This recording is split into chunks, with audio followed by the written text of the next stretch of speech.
Hey YouTube, in this video I'm going to be talking about how to get faster by making one simple change. And I've experienced this before, and maybe some other people have tried it before and have experienced it, but they haven't realized why. And the reason why you might have experienced this change is because you switch what you focus on when you're sprinting. Usually when you sprint, there's so many different things you can focus on, and similar to like how it is with revising at school, a lot of it, as long as you train consistently and whilst focusing on that, these worries will go away. So for example, making sure you stay slightly lean forwards when you're sprinting upright, making sure you finally swing your arms, that will also happen. And making sure that your form is fine, you come out of the blocks powerfully, making sure you land underneath you. All of this can essentially be revised away. So you're left with the one thing that you actually need to focus on. But the other thing, this one thing that you can't really get rid of, which is your arms, won't go away. And the arms is the most important thing you can really be thinking about whilst you're sprinting, because your legs will follow your arms. And I've said this before in a video before, whilst I was talking about how to use your arms properly. But when you sprint, you're allowed to bring in everything you've already trained for and all the things you haven't trained for properly, one thing. And the difference between an elite sprinter and everyone else is that an elite sprinter can only bring in one thing, not because they can only bring in one thing, but because there's only one thing that they have to bring in, and that's their arms. Whilst non-elite sprinters, they have to worry about, okay, make sure I stay lean forwards, make sure I have a drive phase, make sure I push off the blocks with both legs, and all these other different things. Make sure I land underneath my central mass. You get the point. It goes on. The list is never ending. But an elite sprinter, they only have to worry about one thing and one thing only. That's not to say they don't have other worries, but they're good enough to the point where they know that all these other worries, even if they occurred, as long as I focus on my arms, everything else will be fine. And what I mean when I say focus on your arms isn't focus on moving your arms, but focus on getting a full range of motion with your arms and then increasing the frequency, because stride length times stride frequency is like your speed when you're sprinting. And it's the same with your arms, because your legs follow your arms. What you want to focus on isn't stride length and frequency, but arm length and arm frequency. That should be your focus. The wider you can splay your arms, yeah, and the faster you can do this, the faster you're going to go. Now, the reason why you have to focus on your arms and not your legs is because, like I said, your arms follow your legs, but most importantly, when you're coming out of the blocks, what you'll notice is you're really only going to be focusing on your legs. You're going to be like, okay, I'm trying to get this form perfect. But if you do that, you're going to mess up purely because you're going to have to switch back to your arms. But because you're focusing so hard on your legs, this won't happen. So you'll come out of the drive phase and be like, power, power, power, power, power. And then you'll be like, okay, let me just try and increase the frequency. And the only way you can really increase the frequency, because you're not focusing on your arms, you've completely forgotten your arms even exist, is by saying, okay, just tap my legs even faster. Just do that until you get to, it was 3 steps per second, 4 steps, 5 steps, whatever. Once you get to there, that's like, okay, now I just need to hold on. What you're supposed to do, however, is focus on your arms and have a backwards or conscious thought on your legs. The reason being is you can move your arms much faster than you can move your legs. And because of this, it's easier for you to go from this change opposed to go from stride length increases to stride frequency increases with your arms, because you start off with a wide stride and you just keep going, and then your legs are naturally gonna have small steps and they're also gonna follow until they're now equivalently with this arm length that you have with your arms.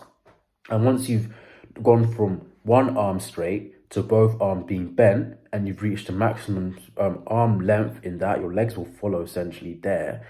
And then you just increase the movement of your arms, then you're going to gradually rise and your legs are also going to hit close to maximal stride lengths or maximal stride lengths, and then the frequency is just going to start to go up and up and up. It's much easier to force your arms to go through full range of motion and do it quickly than it is to force your legs. You might think your legs is easier, but if you do think your legs is easier, then you're in this problem that everyone else has, where you're not moving as fast as you could because you're focusing on the wrong thing. There's no need to focus on your legs if you're able to land if you're able to have all right block starts, a drive phase, and you're able to land on your center of mass. Reason being is for 100 is a problem, but it's not too big of a problem. You can still probably pull off a decent enough 100 whilst focusing on your legs. But if you're focusing on a 200 or a 400, this is problematic purely because it's essentially impossible to put your entirety of your focus into your legs for the entirety of the 200 or 400. You might think you are, but you're not, because you're focusing on different things, usually the footsteps of other people. And when you do that, you're going to put more, you're going to be like, okay, you're going to start to tense up unconsciously. And since your focus is on your legs, it's going to be in your legs. And that's going to be a massive detriment. With your arms will try to tense up, but you're so used to controlling your arms, you can basically control everything in your arms, that literally the most important things in your arms are your fingers. Because if you like tense one finger, that's going to tense the entirety of your forearm, like not the entirety, but certain parts of your forearm. The more you tense, the more your forearm is going to be tense. That spreads the entirety of your arm as well. But with your arms, it's much more easier to control because you just need to keep your arms entirely relaxed. But with your legs, you need to relax and tense, relax and tense, relax and tense. Not to say you don't have to do that with your arms, but you're so used to using your arms, it's much easier to control it because you might not really be able to wiggle all of your toes in your feet, which kind of do the same thing, but you can definitely move all of the fingers in your hands because you've been writing most likely the entirety of your life. So it's easier to control and make sure you stay relaxed even when you're stressing because you're hearing footsteps whilst you're sprinting as well. And adding on to all of that, once you start, especially in the 200 and 400, you're going to start to slow down. And when you start to slow down, the only way you can really speed up is by putting more force into the ground.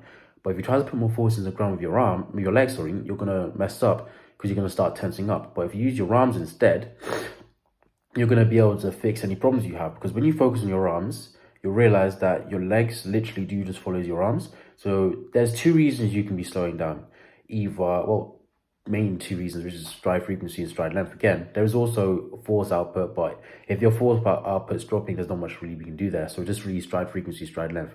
If your stride frequency is slowing down, you'll notice that your arms aren't moving as fast as they were near the start of your run. And if your stride length is shortening up, what you realize is, again, not your arms aren't moving as fast, but your arms aren't going through as full of a range of motion as they were before. And now you don't even have to focus on your legs. You literally notice straight away, okay, my stride frequency, my stride length's decreasing. Let's just fix it. Just swing your arms violently more and with a wider range of motion. And just like that, you're going to be able to hold your speed for longer. You're still going to shorten up, but at least this way, when you do, it's when your body actually cannot continue anymore and not when you just start to get distracted and your body is like, okay, let me just slow down a bit and see if he notices, or yeah, just like that. And with that, you'll be able to just continue going on for longer and go for faster. For 100, like I said, not too big of a problem because you go in max velocity and then you just drop down. You're literally holding your speed for 10, 11, 12, 13, maybe 14, 15 seconds. So you'd be able to focus on your arms for that long. But with a 200 or a 400 especially, if you don't focus on your arms, you're gonna start to mess up purely because you're just gonna ruin all the work you've been putting in. You're gonna start to overstride. You're gonna decrease stride length and stride frequency, especially if you start to overstride. The chances of injuries are just go up because you're supposed to land on your central mass. If you don't, your hamstrings are gonna have to do more work than they're supposed to, and they're gonna have to be firing for longer than they're supposed to. And when you consider the fact that one muscle compared to multiple muscles is firing mainly at the start of once you land on the ground, and then it has to fix back to firing when it's supposed to be. It's just not good for you. It really increases your chances of injury because when you land on the ground properly, your glutes, one of the biggest muscles in your body, handle all of the force, but your hamstrings are not handling it instead. And then because of this, it's kind of hard to fire your glutes once you do land under your center of mass, which just causes a massive problem, and it's just increases the chance of you to get injured. But if you focus on your arms, you can easily just swing your arm more violently to try and generate more force, so you're able to go up higher and land on your center of mass with better accuracy. If you like my video, like the video, let me know in the comments section below. Check the description because anything I forget to say in the video, I always put in the description. And if you like my content, subscribe. Helps the channel out a lot. I post every 2 days at 1 p.m. Greenwich Mean Time. If you don't know when that is, just hit the bell and then you'll be notified instantly.